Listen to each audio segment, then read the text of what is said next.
Ramin. And I'm Dan. And we're two blokes and a mic. So yeah, it's just not going to happen, buddy.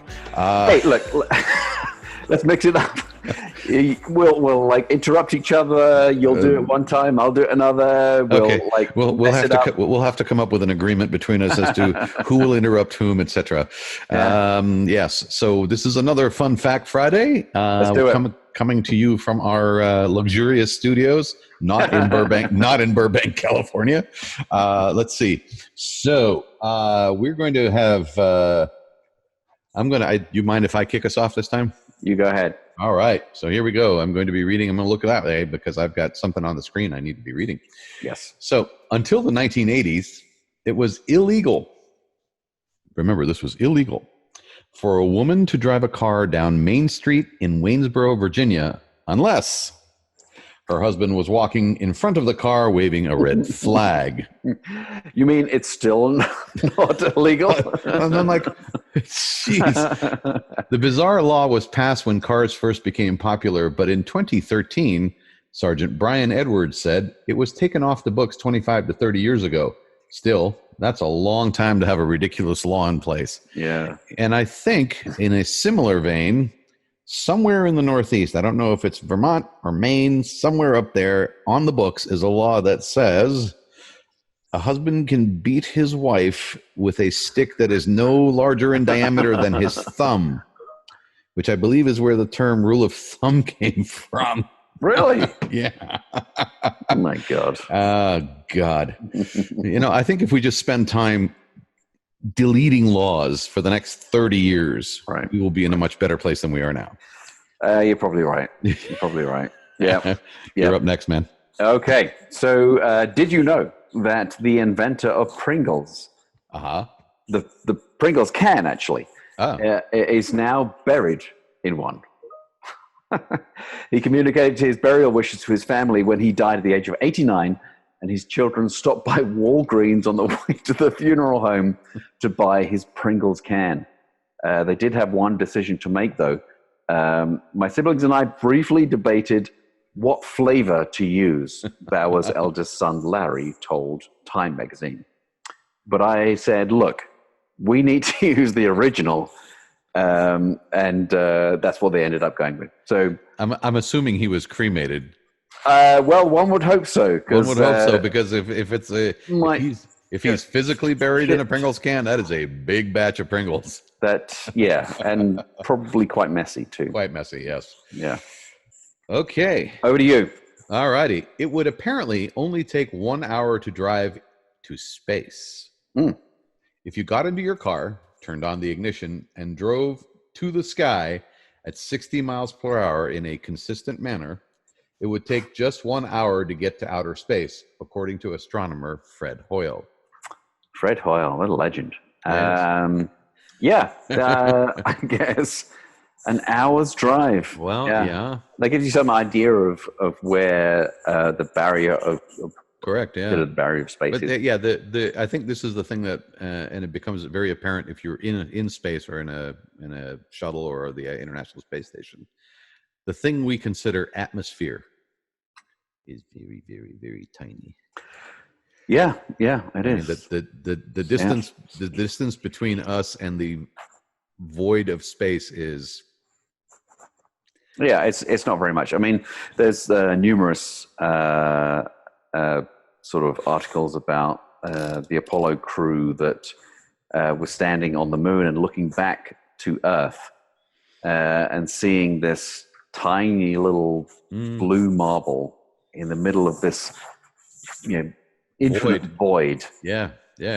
And it kind of you hear this all the time, that like people who go to space, they look back and they see the Earth and they're changed. They're like all the squabbles, all the petty human BS is we're all on this rock floating through space. Yeah, exactly. And we're all like, oh no, this is my little rock. Oh no, that's my little rock. It's mine, you can't have it. It kind of puts things into perspective. It really does, yeah. It's like if that atmosphere vaporized for some reason, we'd all be dead, like instantly. Well, it's also so fragile. Everything that we've ever known, everyone that's ever been everything is In right here. on this little tiny. And in the bottom like third of that too. It's not even as you go up high enough. Eventually, the atmosphere thins out to the point where the actual liquid in your eyeballs will boil, etc. So it's just the habitable zone is tinier than tiny, and yet we insist on messing with it. Okay, moving on. That's a relatively good segue because I'm going to talk about the Apollo 11 crew. Okay. So apparently they couldn't get life insurance. It was just not an option. And there was a very real chance that they would not return. So what did they do? They signed hundreds of autographs on pieces of paper and magazines and various other media for a life insurance. Apparently those autographs today sell as much as $30,000 each. So that would have been like an amazing life insurance policy. Right. Talk about innovation, overcoming obstacles and coming up with a different solution. Yeah, and I think the whole notion of insurance is one of those things that we need to reinvestigate anyway. But yeah, I can see that happening. I can see why even Lloyd's of London was like, no, that's too much for us. That's too rich for our blood. Well, like the premium on that would have been out of this world. Yeah, truly. Nobody would have been able to write that check. All right, here we go. A London tomb is supposedly a time machine or teleportation chamber. Say what? Say what? London's Brompton Cemetery inspires some strange beliefs. It is the final resting place of Hannah Courtoy, Courtoy, who had a well-known respect for the ancient Egyptians' astrological and perhaps mystical knowledge. She's buried there along with her two daughters in a massive 20-foot granite mausoleum that includes a pyramid peak and a bronze door decorated with Egyptian hieroglyphics. The entryway also features a keyhole, but the key that unlocks it was lost, which, along with Courtoy's history, sparked the tomb's peculiar reputation. Because no one could get inside the tomb or deny superstitious suspicion, there's a local legend that says it isn't a tomb at all, but a time machine. However, historian Stephen Coates told Mental Floss, it's not a time machine, it's a teleportation chamber. Of course, I can't find the key, so behind this door must be a teleportation chamber or a time machine. That seems to be the conclusion I would draw. Why wouldn't you? Of course. Like, that's just obvious. So what are we saying? Nobody's got a grenade, a little bit of C4 plastic, and that'll pop off like a Coke bottle top. Maybe I'm just an idiot. I don't know. Okay, you're up, man. Okay, so I want to bring this back to a more sort of normal thing. And so I wanted to talk about Google Career Certificates. I'm sorry, what? Google Career Certificates that apparently can replace, and this is not a fun fact, this is a real thing, but they can apparently replace a 4-year degree. And Google are offering this. People can complete 3 to 6 month online programs that are taught by Google employees. And the certifications currently are for data analyst, project manager, IT support, and UX design. Interesting. You can earn the certificate. And the cost is? First set. The cost, amazing, get this, $49 a month. Yeah. So $500 a year, $550 a year, something like that. Well, it's worth checking out. Yeah, that is insanely cheap when you compare it to regular college courses. And it's something that Google has started to do. So check it out. Google it. Google it. Google it. We'll put a link to it in the show notes. Right. But it might be something that you might want to explore if you're just starting out, if you want to change career or something like that. So I think that's a great idea. So, and it's also a great idea because have you actually tried to register for a college course as an older individual recently? Strangely, no, I haven't. Yeah. So my wife and I decided we were going to take, wait for it, a dance class Oh, at okay, a local community college. Yep. The amount of standing on my head, rubbing my belly, and sacrificing chickens I had to do to get myself registered for this freaking class that was $60 was amazing. The amount of time it burned trying to deal with them going, oh, our systems aren't designed for that. You're not degree seeking? No, I just want to take a freaking dance class. They just didn't know how to deal with it. And it's too much work, too much effort required. So if we can do this online and not have to deal with that crap, yeah, no, I'd go for it. Well, I mean, Google is starting out with these like 4 different tracks, these certificates. Maybe they'll offer dance classes in 2021, assuming we'll see. Yeah, assuming there are any humans alive then to actually. Do you remember that old song In the Year 2525? Yes, I do. Yeah, and the lyric was "If man is still alive." Right. Was the next line? Yeah. Okay. Moving on. It's up to you. It's up to me. Yours. I got all excited and then lost track of time. Incoming object with Earth impact trajectory turns out to be old NASA spacecraft. Nice. Well, crap. When the University of Arizona's Catalina Sky Survey and the University of Hawaii's Asteroid Terrestrial Impact Last Alert System, that's got to be an acronym,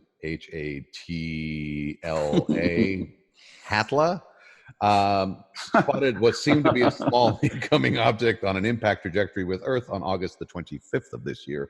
Oh, that would have been good. That would be a nice addition to 2020. Yeah. Scientists sat up and paid attention.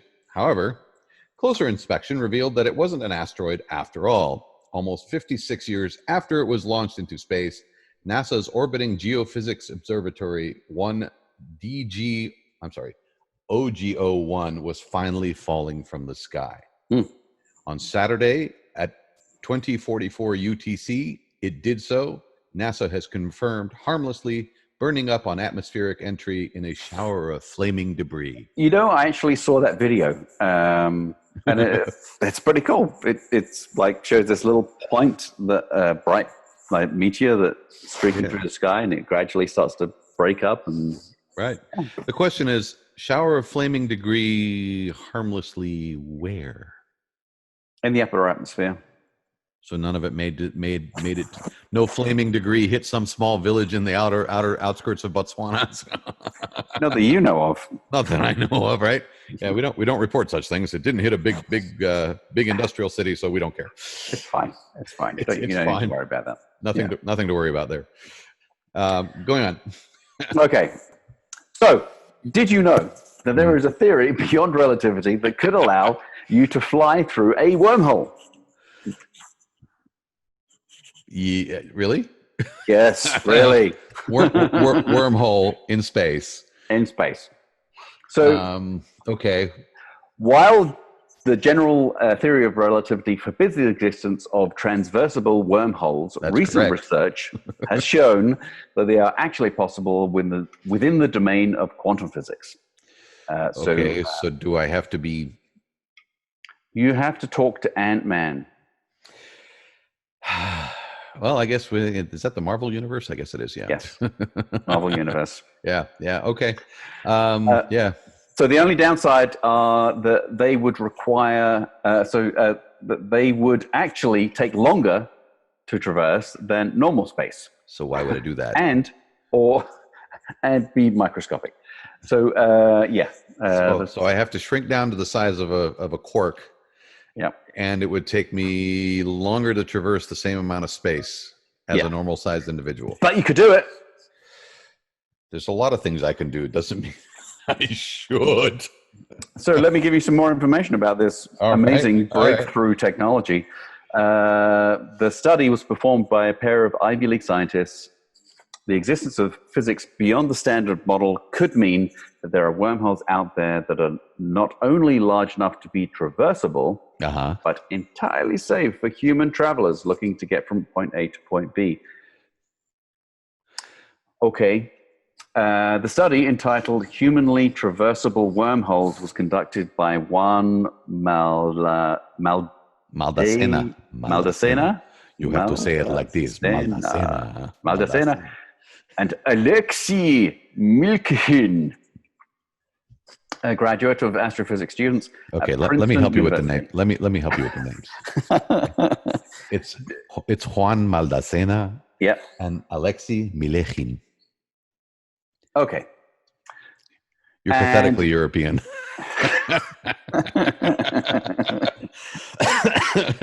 Juan and Alexei. There you go. That's better. Graduates of astrophysics at Princeton University. Okay. Anyway, the pair have written extensively on the subject, regardless of whether they're right or wrong. They have written extensively on the subject of wormholes in the past and how they could be a means for traveling safely through space. Perhaps let's do some testing first. I think we need to do some testing first, because one of the things that has been long established, and perhaps their research may prove it wrong, but is that even if we were to create a wormhole that was humanly traversable, the amount of energy required to keep both ends open is not something we can produce at the present moment. Yeah, I read something about that, but surely that's just, that's a small point. Sorry about it. Yeah. It's some kind of conspiracy theory, to keep us from traversing wormholes. Yeah. And as Juan and Alexei said, this is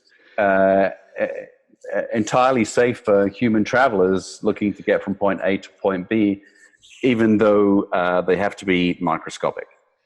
So, right. Ant-Man, he fixed that problem. He got it down. No worries. No worries, Mike. We got this. Yeah, go to your local train station and get a ticket for the nearest wormhole. Yeah. Hey, yeah. That'd be a great way to travel. I mean, if they could do that and open up a wormhole in London and have the other end be in New York. Yeah. Right? Or some such, or New York to Sydney. Well, Elon, all praise Elon, is working on that problem. All praise the Musk. Working on that problem with his spaceship doodad, where it would take 30 minutes or something. You fly up into space and then you straight back down again. And that's actually been discussed since the 1950s. Right. But he's actually working on it and actually physically building the craft. That's something that is really going to be the only way we're gonna make the world even smaller, is to be able to do that high trajectory. Does it need to be smaller? I think so. COVID has taught us a lesson that maybe that's not always a good thing. Spanish flu was contained. It was limited. A lot of people died, but it was limited. Right. Now, fast forward to 2020, and the entire globe is like flying everywhere, and the entire world was infected. And even so, with Spanish flu was devastating here in the U.S. It was, and it's a function of people traveling. It always has been a function of people traveling. Right, but in the past, the saving factor for humanity was the fact that it took longer. Yeah, it took longer. Yeah. Now it doesn't take very long. Doesn't take long at all, man. Now we're all screwed. Yeah. Mask or no mask. Anyway, so that's it. Thank you, sir, for another Fun Fact Friday. We will post this sucker as ASAP and post links to various things down below. Please like and subscribe. Is it really down below? Maybe it could be up here or I don't know. It's down there. Whatever. So yeah, like and subscribe, and we will give you another one next week. In the meantime, there will be other episodes about other things. Talk to you soon. Thanks for watching. Bye now. Bye-bye.